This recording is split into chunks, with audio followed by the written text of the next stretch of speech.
हरे कृष्ण। ओम अज्ञानतिमिरन्धस्य ज्ञानाञ्जनशलाकया चक्षुरुन्मीलितं येन तस्मै श्रीगुरवे नमः। नमो विष्णुपादाय कृष्णपृष्ठाय भूतले श्रीमते भक्तिचारु स्वामिनिति नामिने स्निग्धचेता सुप्रणेता वाग्मिनां चरसाप्लुतं प्रभुपादगतप्राणनौमि भक्तिचारुपदं। नमो विष्णुपादाय कृष्णपृष्ठाय भूतले श्रीमते भक्तिवेदांत स्वामिनिति नामिने नमस्ते सरस्वती देवे गौरवाणी प्रचारिणे निर्विशेष शून्यवादी पाश्चात्य देशधारिणे वाञ्छाकल्पतरुभ्यश्च कृपा सिन्धुभ्येव च पतितानां पावनेभ्यो वैष्णवेभ्यो नमो नमः। हरे कृष्ण। तो मैं तो यहाँ श्रवण करने के लिए आया था क्योंकि सुबह ऑलरेडी ऑफरिंग दे चुका हूँ, लेकिन मुझे पता नहीं था मुझे यहाँ पर आना है।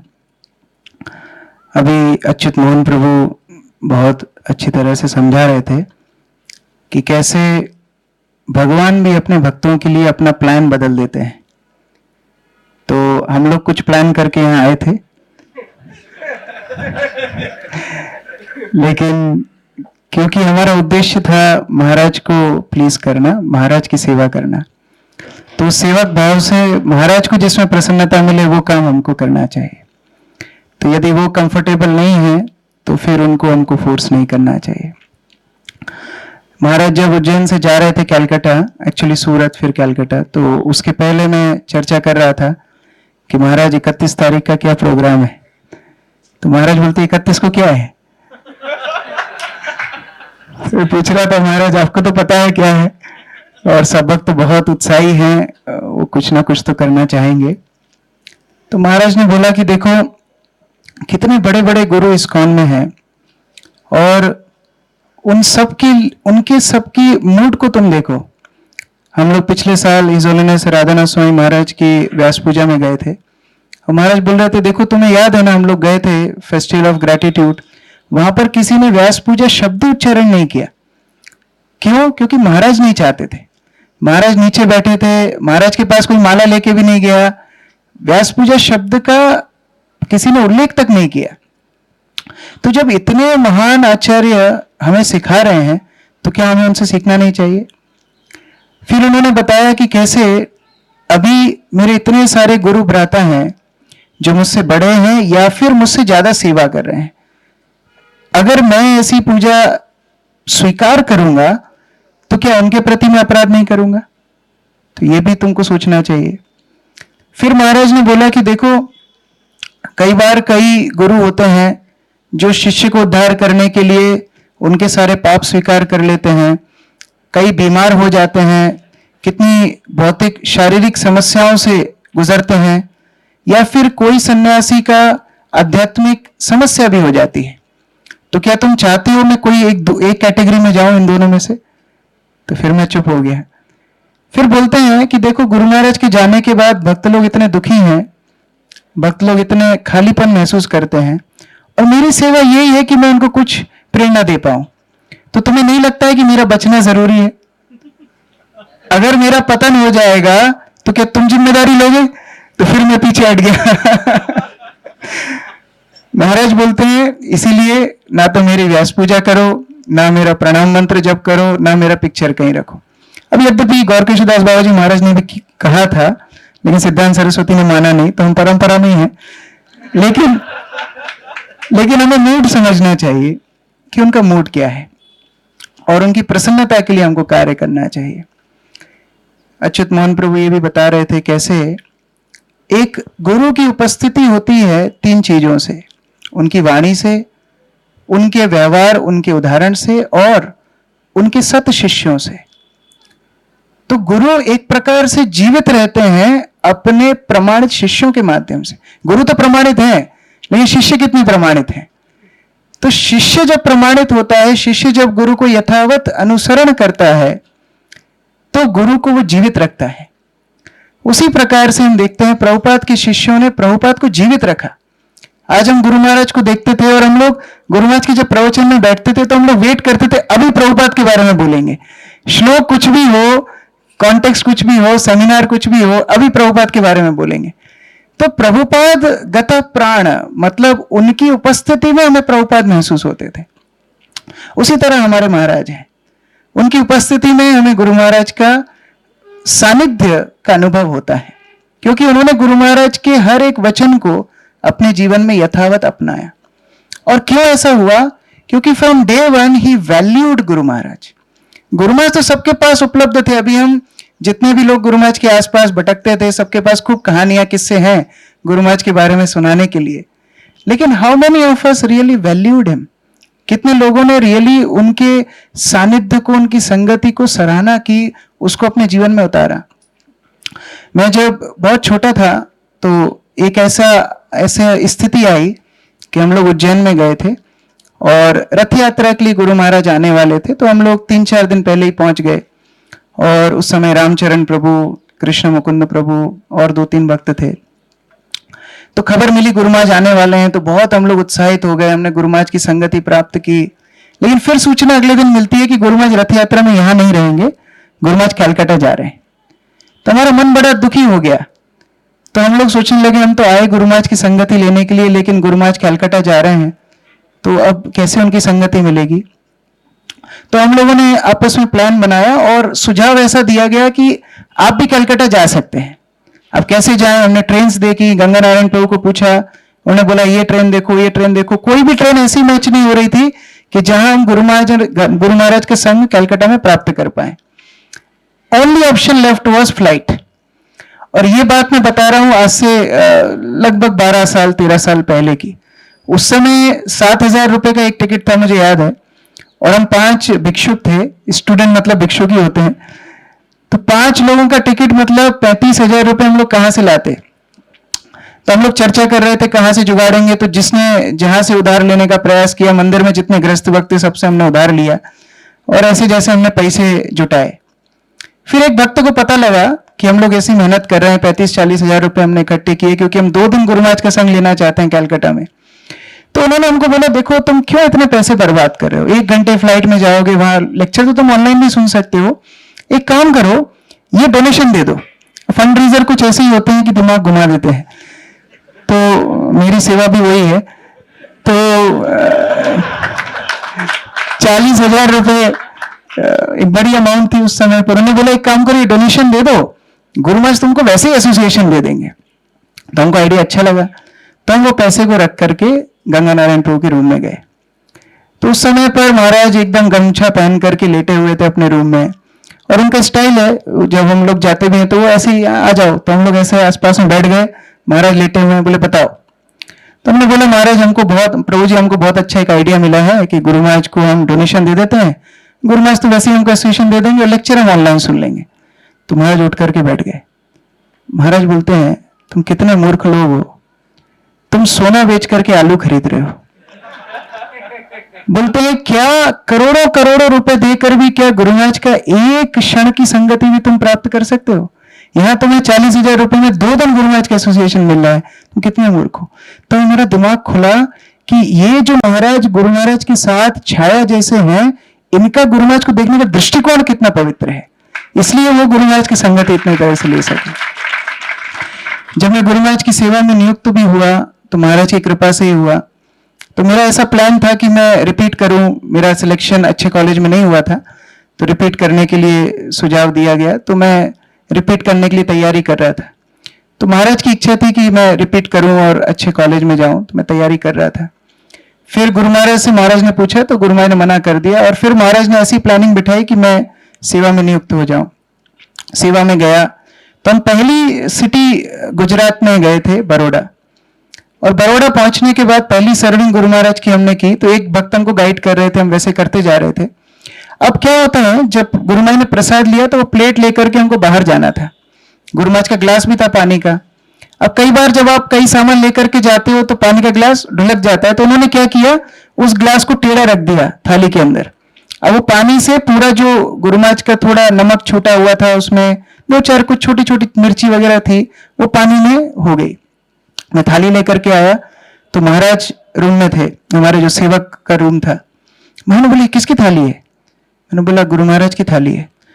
महाराज ने बोला तुमको इतनी बुद्धि नहीं है ये महाप्रसाद ग्रहण करके तुम शुद्ध भक्त बन सकते थे, तुमने उसमें पानी डाल दिया।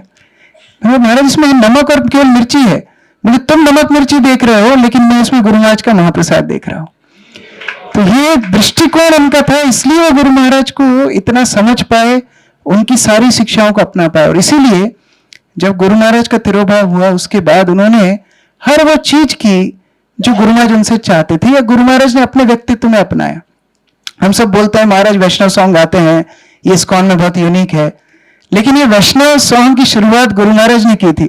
जब उन्होंने 1980s में भक्ति गीति संचयन का संकलन किया और प्रतिदिन अपने क्वार्टर्स में सारे भक्तों के साथ मंगला आरती के बाद एक भजन गा करके समझाते, सुनाते और सारे भक्तों के साथ जप करते थे, वो गुण गुरु महाराज का महाराज ने ले लिया।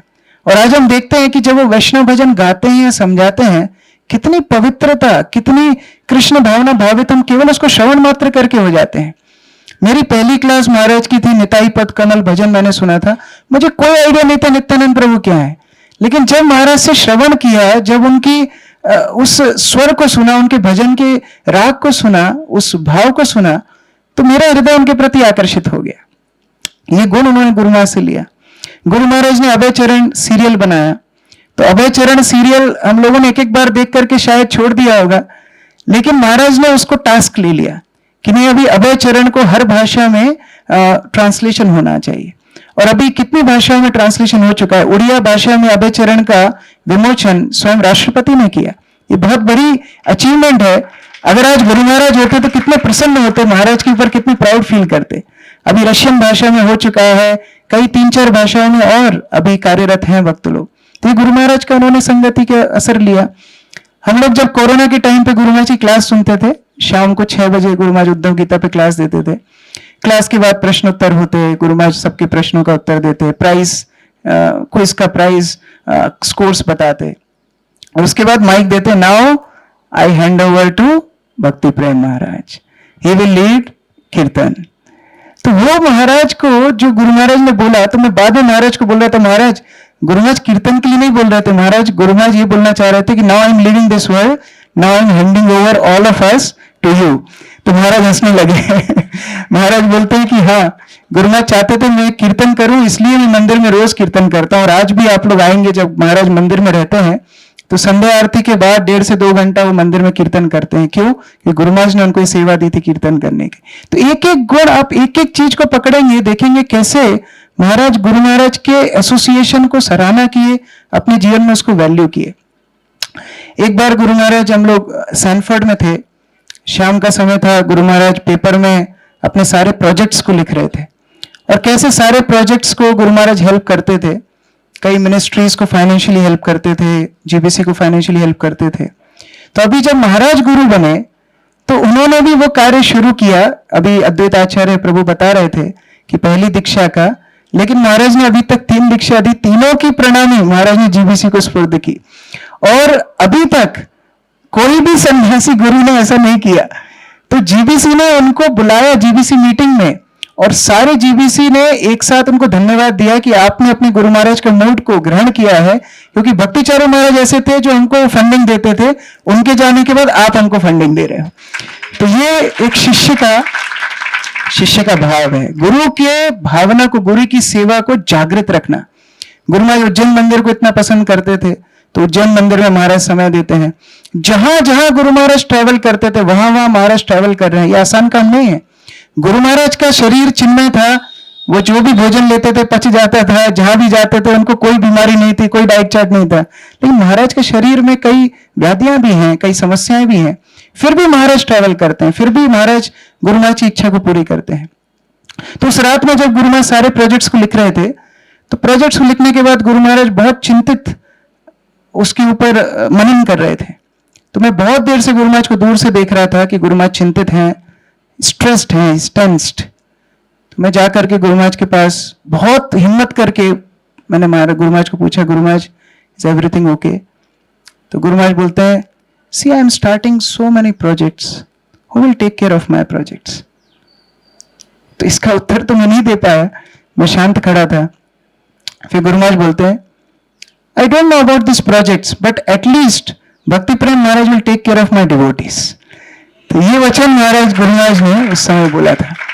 और वास्तव में प्रोजेक्ट्स तो हैं, इस्कॉन कहीं ना कहीं से उसका संचालन, उसका सब कुछ करेगा ही, लेकिन भक्तों का ध्यान रखना ये महाराज का एक बहुत बड़ा योगदान है।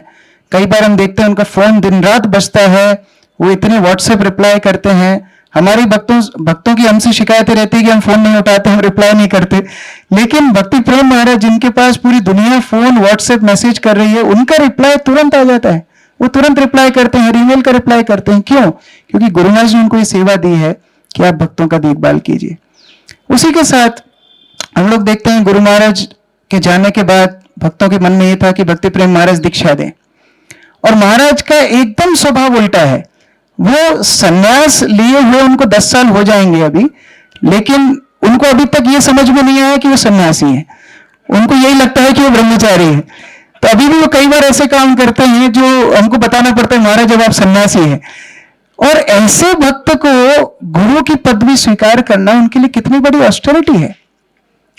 तो एक बार, कई बार इस तरह चर्चा हुई महाराज से कि महाराज सीनियर भक्त ऐसा बोल रहे हैं, ऐसा बोल रहे हैं। महाराज हर बार ऐसा उत्तर देते थे, तो क्या मैं अपना पतन करा लूं, तुम्हारी दीक्षा के चक्कर में मेरे अपने आप को गिरा दूं? तो कई बार ऐसा उत्तर आता था। एक बार हमारी चर्चा चल रही थी, मैंने महाराज को बोला, महाराज मैं आपको बहुत एक गोपनीय बात बताना चाहता हूं। तो महाराज बोले बताओ। तो महाराज हम लोग ढाका में थे, और generally secretary means he should keep things secret, but मैं ये सीक्रेट खोल रहा हूं। ढाका में जब गुरु महाराज दीक्षा दे रहे थे तो 500 के आसपास भक्तों को दीक्षा देना था, और 500 मालाओं पे जप करना, और गुरु महाराज एक एक माला पर जय श्री कृष्ण चैतन्य मंत्र बोल के पूरा हरे कृष्ण महामंत्र 108 बार जप करके फिर प्रणाम करके एक एक माला को 10 से 15 मिनट समय देते थे। तो बहुत मतलब गंभीरता से उस सेवा को करते थे। तो 500 मालाओं पे जप करना, सब कुछ करना, सारे अनुष्ठान को पूरा करना, बहुत ज्यादा गुरु महाराज के लिए तनावग्रस्त स्थिति थी। तो गुरु महाराज बोलते हैं, you know, it's too much for me to do all these initiations, especially chanting on so many beats when I have to chant my rounds and then these rounds.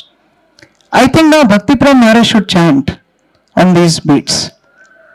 मतलब गुरु महाराज का मतलब था कि अब भक्ति प्रेम महाराज मालाओं पे जप करें, और फिर दीक्षा देनी होगी तो गुरु महाराज दीक्षा दे देंगे। हालांकि ऐसा हो नहीं पाया कभी, लेकिन मैंने महाराज को बोला, महाराज गुरु महाराज चाहते थे कि अब आप मालाओं पे जप करके आप ये सेवा को करें। जब मैंने ये बोला तो महाराज कुछ नहीं बोले, और उसके कुछ ही दिनों बाद फिर हमने महाराज का एप्लीकेशन किया गुरुशिप बनने का। तो हम देख सकते हैं उन्होंने वो सेवा भी केवल इसीलिए स्वीकार की क्योंकि गुरु महाराज की इच्छा थी।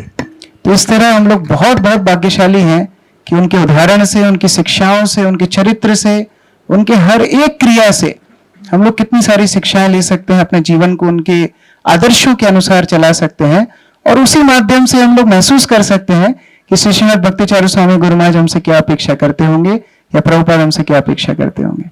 हरे कृष्णा। जय श्री श्रीमद् भक्ति प्रेम स्वामी महाराज की, श्रील प्रभुपाद की, समवेत भक्तवृंद की, निताई गौर प्रेमानंद। हरे कृष्ण।